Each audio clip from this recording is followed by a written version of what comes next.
Hello, Mahamani. Hello, Kath. You've just run a great session for Transforming Self and World on listening. Could you tell us, I guess, what you talked about how you listen to really changed? It was to do with listening to interviews on the radio. Well, it was great. I feel quite energised actually at the moment. So yes, I was reflecting in preparation for this workshop around how my own listening has changed somewhat, but still needs to change a great deal. But I was recalling an instant where I always used to wake up listening to the radio in the morning.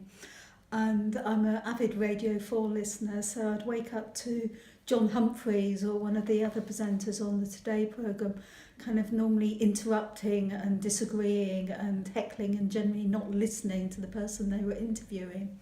And for many years I just kind of thought, yeah, this is the start of my day, and would almost kind of join in with it in my mind, if not verbally. And noticing that it was only after I started to meditate that I carried on this practice for a while of listening to the news in the morning, being woken up by it, and suddenly realising that I could no longer listen to this type of stuff in the morning, but also the fact that nobody was listening to each other. People were interrupting, trying to get a point of view across, disagreeing, and that's how very often I kind of engaged, particularly in kind of maybe the political or the social world, when I was involved with kind of issues that I care very much about, that I wasn't really listening to other people who had different views from me, different opinions from me. It was like I just kind of wanted to get in there with my own agenda and make my own point.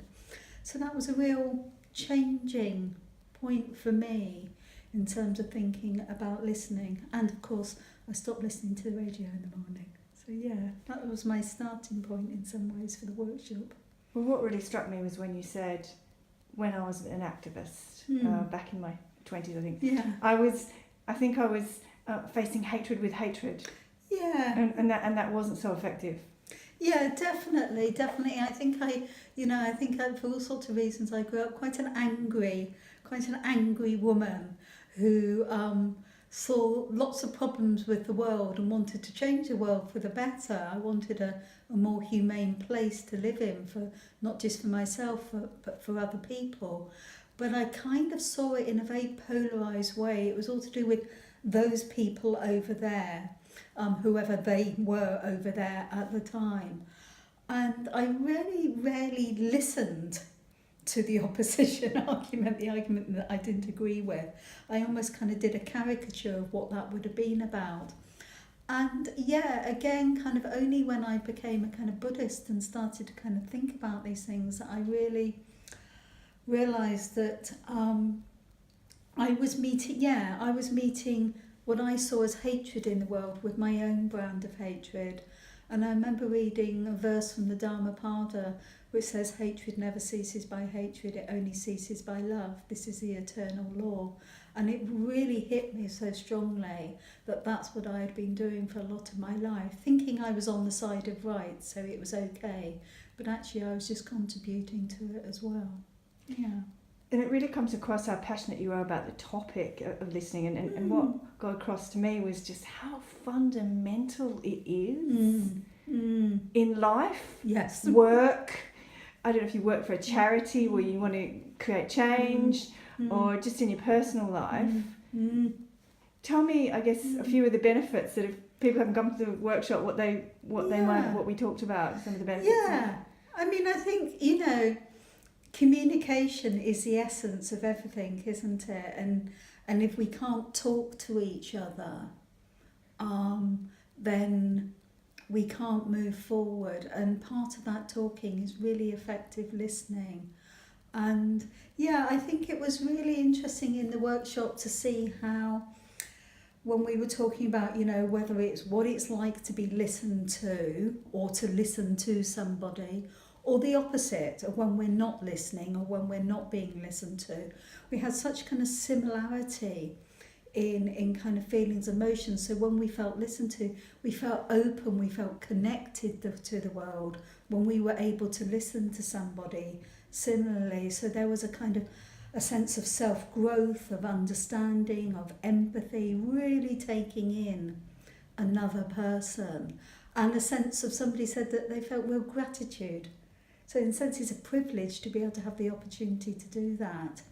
And the opposite, when we're not being listened to, feeling completely disempowered, disconnected, often going to perhaps, old pain and so forth. And likewise, I was kind of thinking for myself, I was talking about how when I don't listen to other people, I feel quite disappointed with myself. I feel a bit kind of me orientated. And again, that sense of disconnect. So we were just kind of teasing out some of those things. And it kind of, I found it kind of very stimulating to see that we all have similar experiences. And we're engaged in communication the whole time. So I kind of feel really inspired from the morning to become a more effective listener, to become a better listener.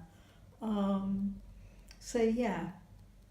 the impact of, I guess, of mindfulness, of being aware of what you're doing and being able to bring, I guess, that sense of reflection and awareness to situations, how even physically we talked about it being, the tightness in the body and things like that. Definitely. And I think it really helped that we started off the morning with body awareness, just relaxing into our body, and then we did some metta bhavana practice, so bringing kind of a sense of kindness towards ourselves and others. And I think that, one of the things I kind of feel about, if we can maintain a connection with those things, if we can maintain, what am I feeling in my body at the moment, bringing our breath down into our belly, and just helps to ground us a bit, doesn't it, when perhaps we're feeling a little bit reactive to what somebody's saying, we're feeling we're closing off, we don't want to hear it, we're just thinking about what our reply is, just to come down into the body a little bit. And then also with, if we have a kind of metta practice, I think what metta is trying to encourage us to develop is that in any moment, I have a choice about how I respond. And, hopefully choosing the positive response, choosing metta instead of kind of the opposite, shutting down, interrupting people, not listening. So metta's like a loving kindness for people who are not aware of some of the Buddhist terminology. Thank you so much. I think it was such a stimulating session. Thank you. And there's a few food for thoughts in this discussion too, that if people haven't been, then they'll be able to listen to.